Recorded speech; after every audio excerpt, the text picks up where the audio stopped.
Thank you all. As she mentioned those places I've worked, it just flashbacks. Uh, One of the things that I'd like to talk about today is this notion of community and the Whitney's entitlement of the show, Full Circle. We are a community. I'd like to diverge just a little bit from what I'd planned on talking about to recognize a couple of the people who influenced me. A few weeks ago, one of my former professors and friends died. Mary and Kevin both knew the man, and we just loved him dearly. He was a huge influence on our life, and he was a teacher and a friend.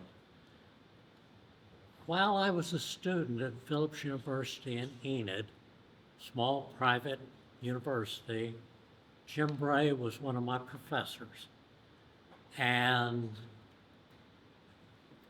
I was required to take some classes that I didn't think I was particularly interested in. One of those classes was hand lettering. Did you take lettering? Both of you? Yeah. And so what I learned from Jim in that hand lettering class was to carefully look at the way that a letter S is formed. Now that may not seem like too much, but we suffered over it. And we suffered over the curve, and we suffered over the letter spacing between letters. This was before you could punch it into a computer and manipulate it. And I was not his best student by any means. When we finished our development of this letter, then we had to go back on a piece of Bristol board and ink it with a brush. And one false step simply meant you started over. What does that have to do with clay? What it has to do with clay is that every time I look at a pot, I look at that curve. I look at the way that the curve bulges and subsides. I look at the way that it relates to other parts of the vessel. And so this handmade lettering class has greatly influenced the way that I look at people's work. And when I'm talking to people about work, I always go back to Jim Bray and his teaching.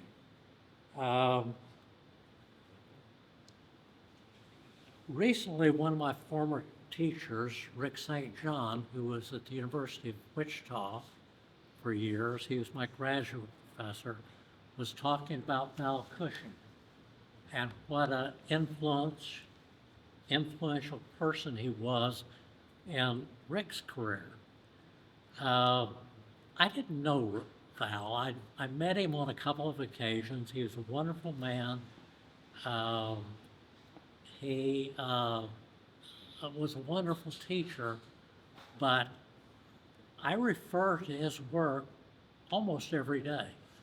There's a book on my shelf in my studio area that was written by Cushing, and I go back to it, and I go back to it, and I go back to it, and I've taught from it, and I learned from it.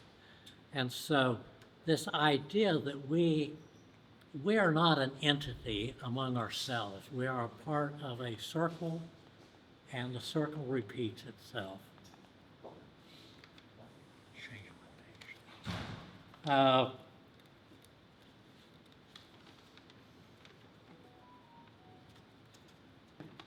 We're also standing here today because of the vision of one individual. And I want to introduce and recognize a lot of people. Whitney. If it wasn't for Whitney, this wouldn't be happening. And along with Elliot, who supports all this foolishness, it wouldn't be happening. They have changed the face of the arts in Tulsa just by pure will. And as I was thinking about making this talk, I want to talk about the fact that for a couple of years, Whitney and I went around town and we looked at buildings. We talked about places where they could build a studio. How could we get support for building the studio? Whether we thought teaching was part of the studio endeavor or not. I think I left one summer and came back and Whitney had it done. And she found support within the community and made it happen. I was reminded when I was doing this of a quote by T.E. Lawrence. It's in the preface of the book, 7 Pillars of Wisdom. And T.E. Lawrence wrote, "I drove these tides of men into my arms and wrote my will across the sky in stars." And she has done that. And so I think we all owe her this gratitude.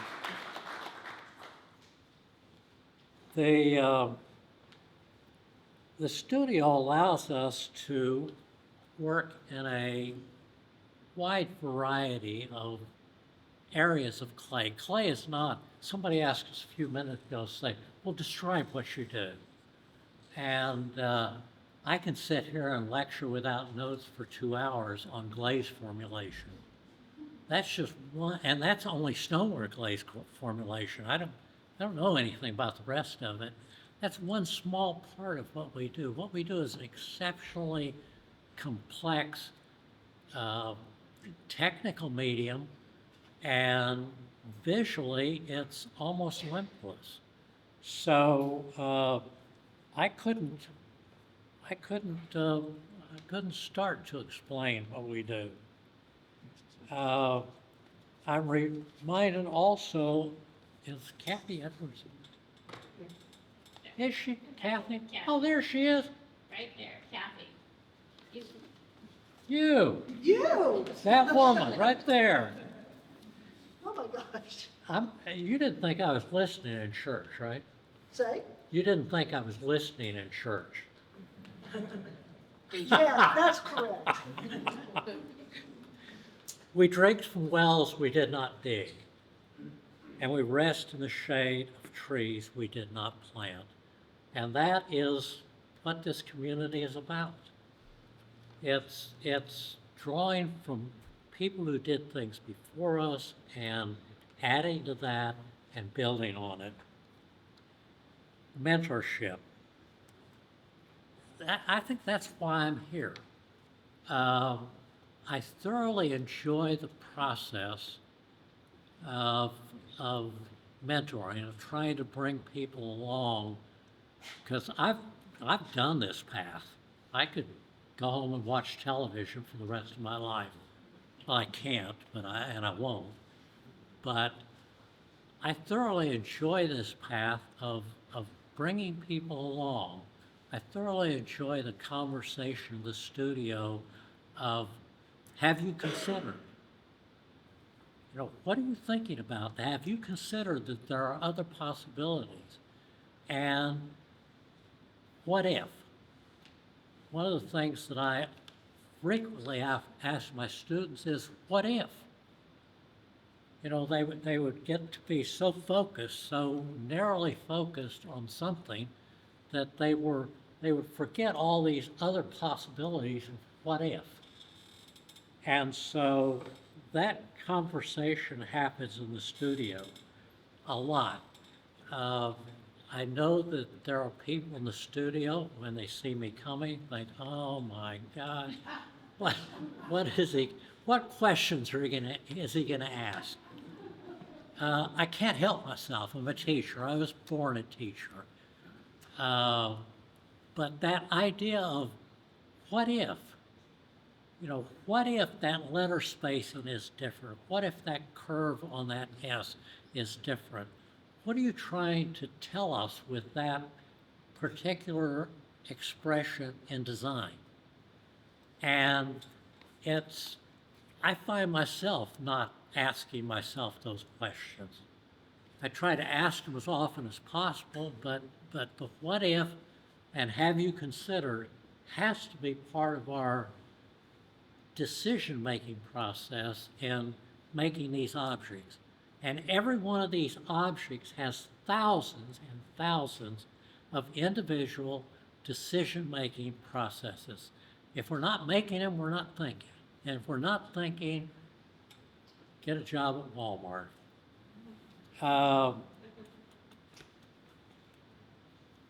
I'd like to recognize a couple of other people here. They were my office assistants. I married the first one. Where'd you go? I'm here. She's short. I married the first one almost 40 years ago. And one of the things I always told my students is, you only hang out with people that are smarter than you. And Holly has rewritten my article. She has argued about my article. She has added her 2 cents worth, which oftentimes I don't use, but she has at least added to it and added to that conversation. She's helped me receive recognition from the work I've done. And without her, I was going to use the word kind counsel. It's not always kind. Without her counsel, I wouldn't be where I am today.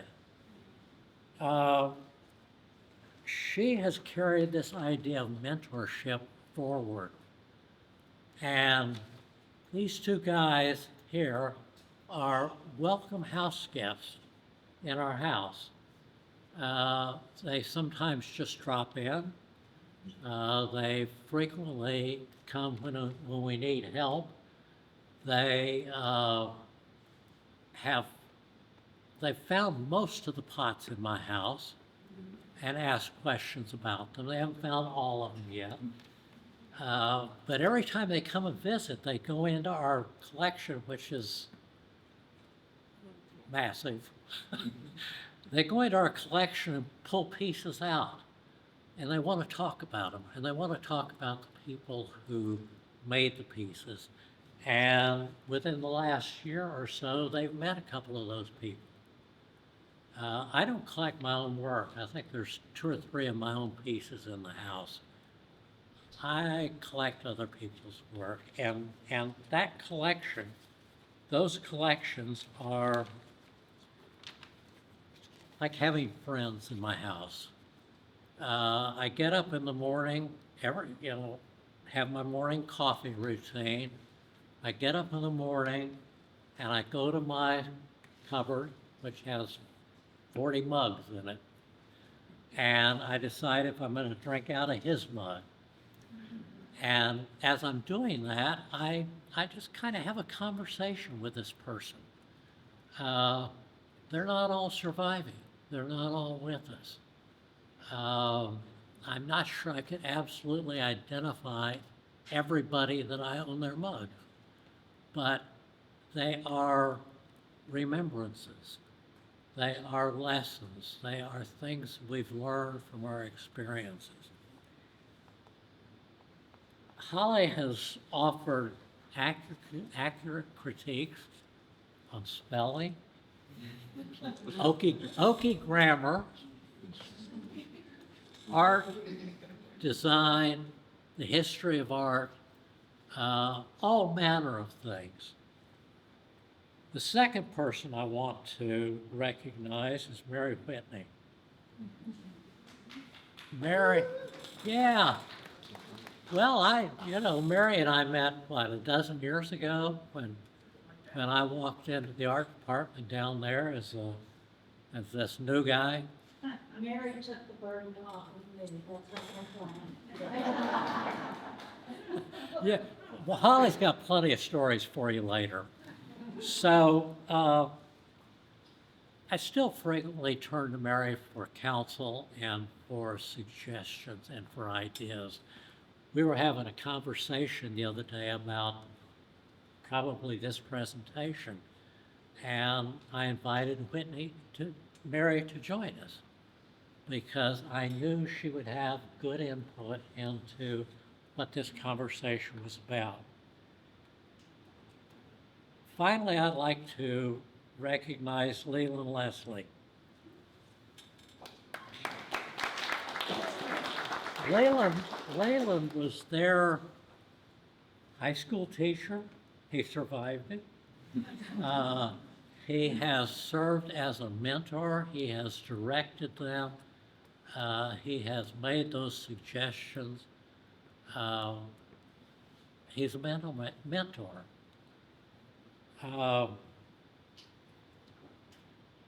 This idea of full circle, a quote from Donne, "No man is an island."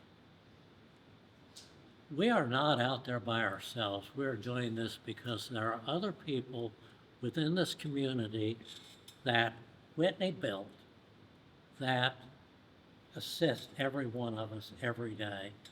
And I am proud to be part of it. I really appreciate the opportunity. So, I'm introducing Joseph and Ayden, and I'm going to step aside and let them do what they do. Hello, everybody. I'm very excited to be here. So, today we'll talk about how we source our materials and how we incorporate that into our work and the places that it's led us. So, first we'll go over our local material research. I wanted to include this piece just to kind of talk about, like, you don't have to start big or small. Like, I used a turtle shell as a form to make this dish, and this is like the first clay that I found and used on a piece. It's just like a high iron clay that I found at this creek in Peach Eatery on a camping trip. And I don't know, you just gotta try stuff. That's all you're really doing when using locally sourced materials. It's just experimenting. Just use what's around you, and that's all that's really important.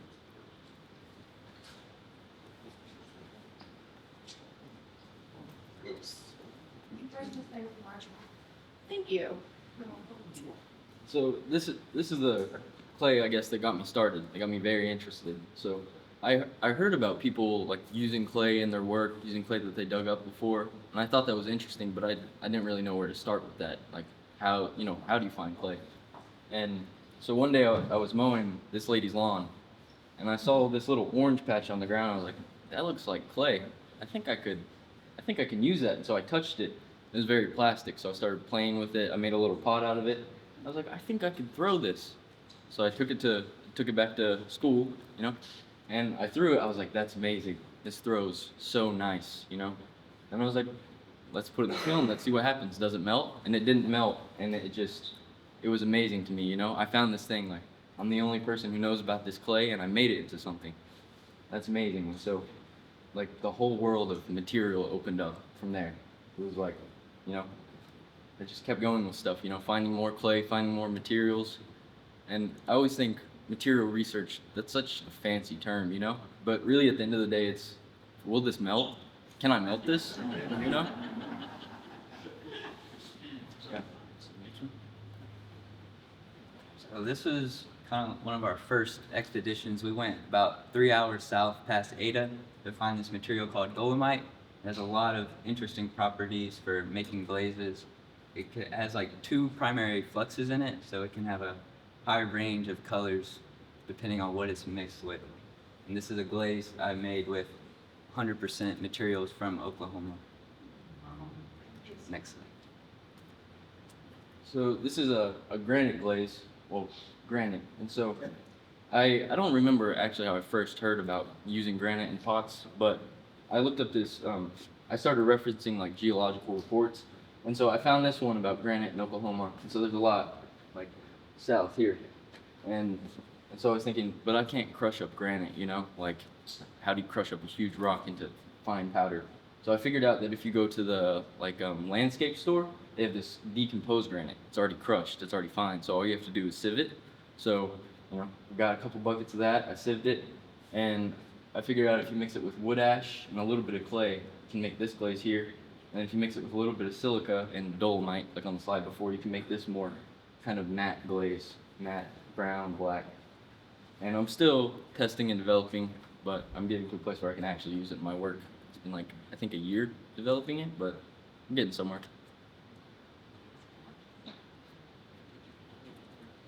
So this is volcanic ash. We found this report from, I think, the 1800s. And there was, I don't know, just a bunch of old pictures by this river. So we went to this river, went along it, couldn't find anything, went further up this creek, and we just saw this cut within this creek. And we started picking at it, a bunch of shiny particles. We were like, this is it. We started mixing it with other materials. This is just wood ash and the volcanic ash, and it makes perfectly good glaze. Yeah, very interesting material. And so so I had that clay that first got me interested, and then how I got interested in using local material and glaze is this wood ash glaze. So you can see my little brother here. We were digging in the backyard one day, and there was red clay, and I was like, wow, this is amazing. But there's so much iron in this iron melt stuff, so I probably can't throw this. So I was thinking maybe I could use it in a glaze. So I mixed it with 50 red clay from my backyard, 50 wood ash from my backyard fire pit, and it makes this green blue glaze. Sometimes it goes more blue whitish, and just like that clay, it opened up a whole new world of glaze, not just clay. So this is a clay we found on the way to the dolomite factory, just on a road cut in an abandoned gas station. And there's just a ton of pure calcium carbonate in it, which is a flux, so it's pretty much melts on its own. So if you mix it up into a slip, it's a glaze by itself. And this is a glaze I made by adding some wood ash and other materials. And this is my favorite kind of glaze because I don't have to do anything but add water and mix it, There's no, obviously I had to test it to get to that point, but there's no, testing and adjusting. Just mix it up and put it on a pot. And I also think that I like to use material by itself if I can, or, so that the qualities that material develops from, developing in the ground can come through in the pot. I want those qualities of the earth, of the ground. I want that to show through in the pot, and I want those materials to be put on a pedestal, I'm using them for a reason, so I want those qualities to be highlighted. Not all resources are taken directly from the source. I found this sand on the side of the road from a plow truck, and it's high in feldspar, which is these white spots. When I wedged it into the clay, and so it melts into these white spots that just comes through.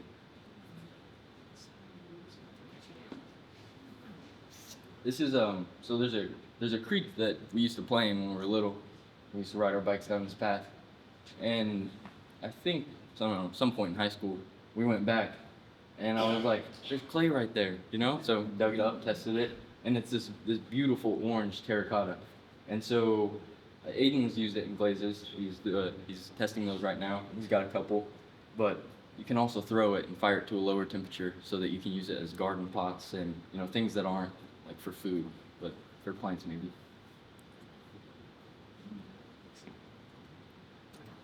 This is the most recent clay I found. It's a clay that fires red like a brick clay, but it's just on the side of the road over by the Gilcrease Expressway, and it's got gray in it, which means it's a little bit higher fire.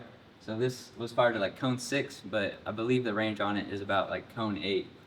But it's got a lot of iron in it still, but just not too much where it's melting when you fire it higher. Yeah, and a lot of the clays that we found are like this. They're kind of a lower temperature, which we fire to a higher temperature, which is like 2,300, 400 degrees. And so this will go about to like 2,200 degrees. And yeah, a lot of our clay is like this, just red, like bricks, you know? And I used to think that was so boring, like just bricks, you know, it just looks like bricks, whatever. But if you know how to use it and, you know, add glaze and fire it, and it's, you know, you can make it beautiful. You just have to like respect the material, almost use it how it's supposed to be used, I guess you could say. So these are some river mussels that we found out on our clay expeditions, and we use them to stack the pots on. Since they're pure calcium, like they're highly refractory, so they won't melt, and you can stack your pots on them. And the minerals that like are in the mussels from the foods that they eat, they kind of flash off onto the pot to make these shinier spots. And there's I think it's a Japanese tradition of stacking pots on their side on shells, and so they're usually, when you see that, they're very ribbed, you know, and so a lot of people like to copy that and redo that, you know, get shells from other places and try to recreate that look. But I think it's interesting we use shells from here because you know, it makes these pots closer to us. You know, this is where we're from, this is what we use. We don't have to try to copy that look. And yes, it's an influence from the past, but it's not a direct copy. So I think, you know, there's another benefit of using materials, I guess. When you mentioned that you collect different materials from different areas, I wonder about different places you haven't been to yet that you have on your list that you're sure you'd want to collect something from. Yeah, so I'm about to talk about it, but when I was in Denmark, I was in the airport, and when I was in Denmark, this guy told me, when you're looking for local materials, look at old industry. They've documented it, you know, and they've used it. And so I started looking up old clay reports from Oklahoma. And so I found this thing, I call it like the Holy Grail, because it's different clays from all around Oklahoma. And they've been tested to temperatures, and then it also lists their like porosity, all this technical stuff. But it's very useful information. And so I have about 10 clays on the list that look like I can use them. And if I can find them, then yeah. So I have a whole list. We are set. That's awesome. Incredible. Yeah. So the first potter, I guess professional potter that I met who was using lots of local materials and wood firing was Zach Sirk. So he's from Alabama, and they have beautiful clay there. Their clay, you can throw it right out of the ground. And he was showing me this, and I was like, this is amazing. This is the most amazing thing I've ever seen. And he has 20 years of testing these clays, and he's developed it into this very refined body of work. And so I was like, wow, he's done that already, you know? I'm testing, of course, but it's not refined. But it made me realize, like, if I keep going, you know, in 20, 30 years, then maybe I can be like this guy.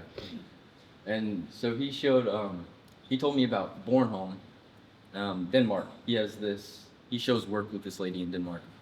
And so he told me to contact her, and so I did. And so that led to me going to Denmark for 2 months. Thanks. So when I was in Denmark, I didn't know this when I went. I knew that she wood fired and used local materials, but I didn't know she had this research project going on. So it's called the Bornholm Wild Material Research Project. And so she invites her Japanese friend, and he brings a potter from Japan, and then she invites one student every 2 to 3 years. And so when I went there, my job was to, you know, I did all the grunt work, washing, whatever, cleaning, lots of cleaning. I think being a potter is like 50% cleaning. But their material, you know, and she's another example of, she spent 20 years doing this. Her work is so refined. It's just very encouraging. But they have so many different kinds of clay, so many different kinds of material, and yeah, I learned so much. My job was also to test. So here you can see it's called a triaxial blend. So you do 3 ingredients, and then you blend them in different proportions, and then you see what melts, you know? So I got lots of good experience, and it was just very encouraging. And so she led me on to my next place that I went, which was the UK. That was and that was Nick Collins. And so I first knew about Nick Collins from this book. It's called Big Pots. Me and Ayden had this, I guess, phase where we're seeing who could throw bigger. Oh, this is so, And so she told me that her friend in the UK was looking for help, and he also uses clay from the UK. And some of my pieces that I brought are from clay that I threw there. And so I got more experience wood firing using local materials. I had to mix clay for him, and just more and more learning. And all these people, it's so interesting because they have, they do the same thing pretty much. They dig clay, put it in the wood kiln, they sell it. But their approach is so different, Even like what they think about when they make the pots is so different, It's just very interesting. And so when I was, both the Danish lady and the guy in the UK, I told them that I wanted to continue my studies of using material, found material and wood firing in America. So they told me that this guy, Josh Kopis in North Carolina, he was the guy to go to, or a guy to go to. And so I called him up when I was in Denmark, and he didn't respond to me until January, but he told me, he kind of offered me a job, whatever, but I asked if I could just come out for a firing instead. And so 2 weeks ago, me and Ayden got to go fire with him, and he took us to clay mines, and he showed us, how he uses material, and yeah, it's just never ending, the learning. You just keep learning more and more.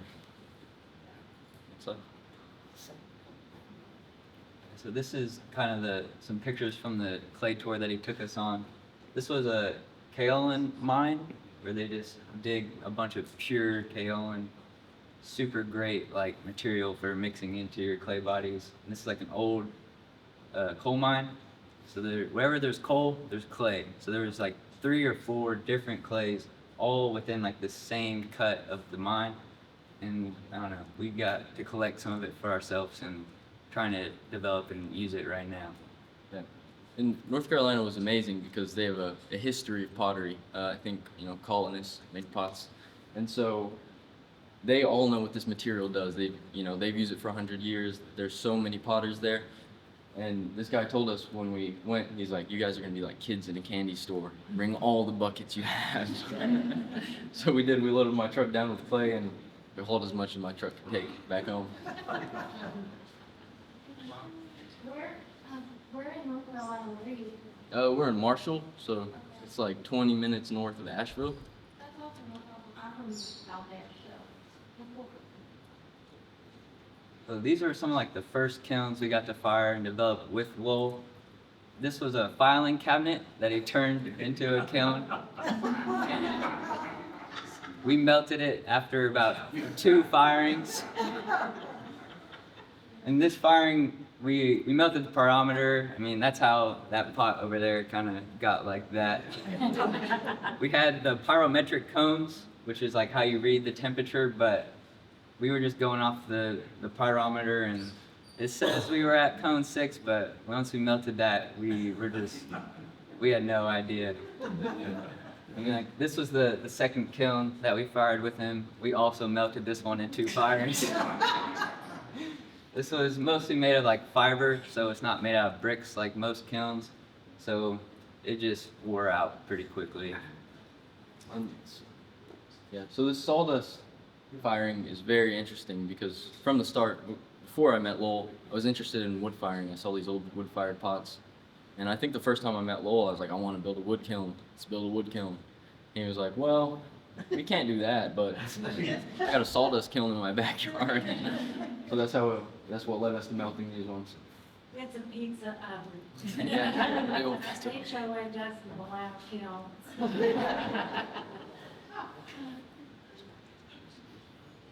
So this was the first kiln that we got to build with Lowell.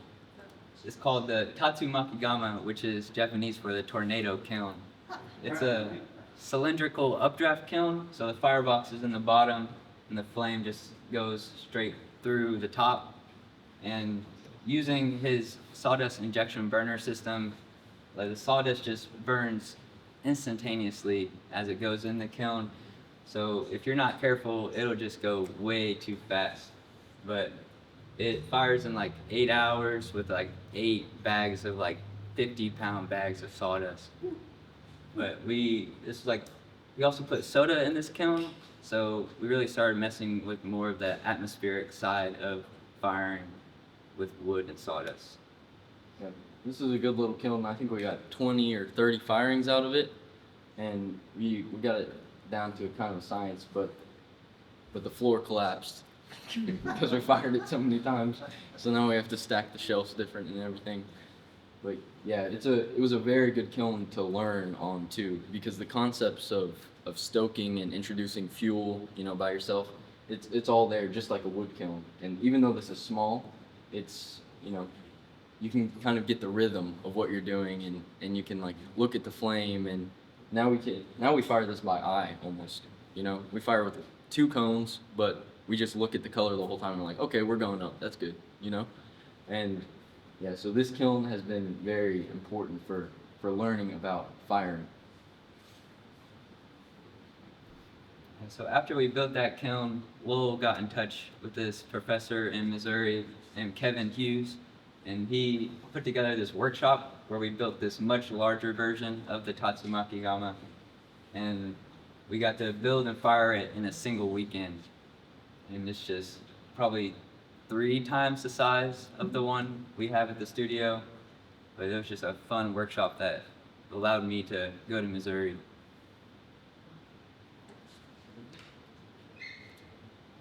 Yeah, and so we've been collecting brick for maybe 2 years, because the thought has always been there. One day we'll build a big kiln, a bigger kiln. One day we'll build a real wood kiln. And so this is the first kiln we got. A friend of Mr. Leslie's actually called us and told us, hey, we have this kiln. We think it'll be good for you and Ayden. You guys will do something good with it. So we got all those bricks. They were sitting in my yard for 2-3 years, whatever. And then here is Mr. Leslie. So Mr. Leslie was building a kiln 15 years ago. And so when I got back from Europe, he said, I have all these bricks, you guys should come get them. And so we took, and this is way out there. It's like, I don't know, the road is terrible. It's kind of scary, actually. Well, I think we took like 20 trips out there, putting as many bricks as we could in my truck. And so we got them all to the studio. And once we did that, we saw all these bricks in front of us. I was thinking, I think we could build a real kiln, like a real big kiln.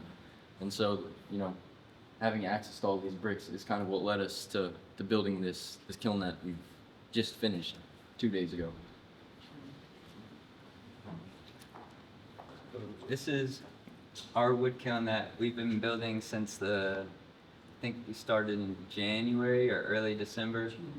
But building a kiln like this, you learn a lot more than just like kilns. You learn about architecture, masonry, welding. There's just so much that goes into a kiln like this, and I don't know, hopefully we'll get to fire it soon. Yeah, it was a lot of like building. Like, I think this will work, and then we build it, and they're like, that won't work, and you take the wall down, and you build, then you do it again and again. So it's really good because it's like hands-on learning. I've read all this stuff in books. Like, yeah, theoretically I could do that, but there's nothing like doing it yourself. And this kiln was. So I thought, we have all these bricks, why not build a kiln? And I fired this little wood kiln in Bornholm, and I was like, it doesn't put off that much smoke. It's pretty manageable. Like, I could fire it by myself in 12 hours. Why don't we try to do that? And so that's what this kiln's design is based off loosely. This is just kind of what it is now. We had to come up with like a new chimney design, and we used the door design that we saw in North Carolina, but should be done now for good. Yeah. Hopefully after it stops raining, we can load it up and then fire it as soon as the weather gets nice. But what's even more exciting is that, all the building that was learning, and designing that was learning, and now firing is going to be even more learning. Because every time that I fired a wood kiln, it's like, okay, you should be at this heat by this time, do this, then, they all have it dialed down because they fired the kiln so many times.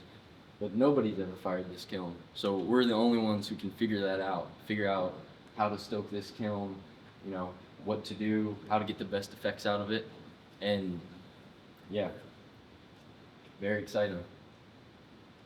Yeah. I think That's it. Yeah, I think that's it. Yeah. So now you want to talk about work now? I want to know about your learning as well. Well, you can see we had so you have to put a metal frame on this because the kiln, when it heats up, it'll expand. So you need something to, you know, keep it tight. So Lowell brought his welder and he taught us to weld. And if you look at the kiln, you can see where my first welds were. Ayden was good at it right away, not me though. But you can see where my first welds were and where my last ones were. They get better, but still, you know, they'll hold. And I think that's all that matters.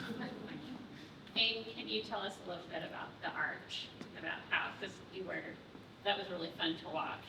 Yeah, so we decided to build an arch roof for the wear chamber. So he has to build a form that'll support the arch and then lay a course of bricks and then pull it out. So we set 4 courses of the arch and should be really strong. Like I've stood on top of this and it's like an old bridge or something, you know. Should just, I don't know, hold up. Okay. I was telling him don't stand on it, but he's like, it'll hold, I swear. I swear it'll hold. He was right. It holds. We had a lot of conversation about arch building before there were actually events of the Romans who got them right 2,000 years ago. Yeah. I think they're all good. Barely. Of course. So the work that you have here are examples of clay, different clay processes. So about the pieces that you got and where that went into? Yeah, so all these pieces I put in here are, you know, the clay is from all the places that I've been. I have Alabama clay, clay from Bornholm, the UK, and I think that clay is beautiful by itself, just to use. But I think it's also an interesting representation of like learning, because you can also see like my pots get better from one place to the next, you know, and even though I'm learning how to use that material in a better way for me, I guess you can say. So I think, yeah, every piece is a different clay from a different place. Yep. And Ayden, what about your pieces? Do you have them? The pieces I put in the show were, I don't know, I was trying to think of what would fit in the title of like the full circle. So I chose the moon jars because the way the ash lands on the pots, it lands on one side, melts around and comes together in the front. And I feel like that's very fitting of the community and how it all comes together. And you can see shells on those, right, from the way you stack them too. Yeah, so those were stacked on shells I found on their sides so the ash would purposely melt in that way. And one other question about the one that's out of the B mix. Where did that B mix come from? We got that B-mix from Mel over there at that studio. It was B-mix mixed in like 1959 that he just had sitting in the studio forever.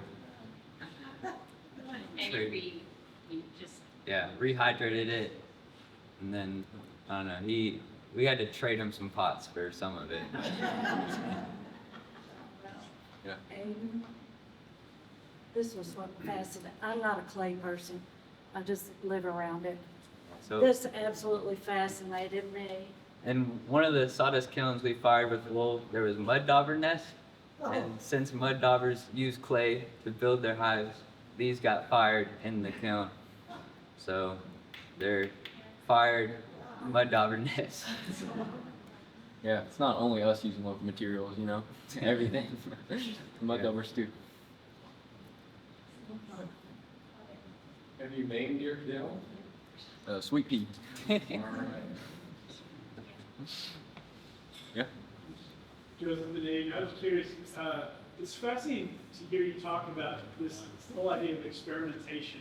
Mhm. And I'm wondering if it's a different process between you, or if you use the same process. Like, if you find a new clay body or a new material, what is the first thing you do? What's the second thing you do? How do you, I don't quite understand how you link the chain together to get to where you're fully kind of examining this material and what it's capable of.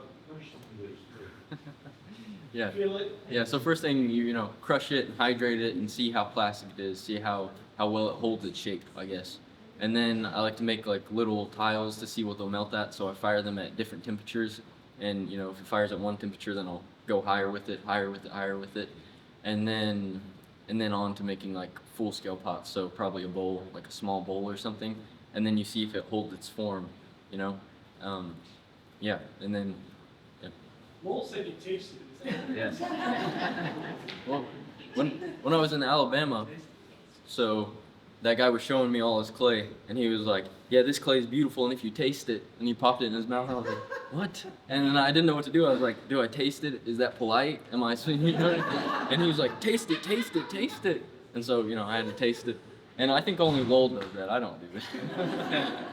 I think only you taste the clay, not me.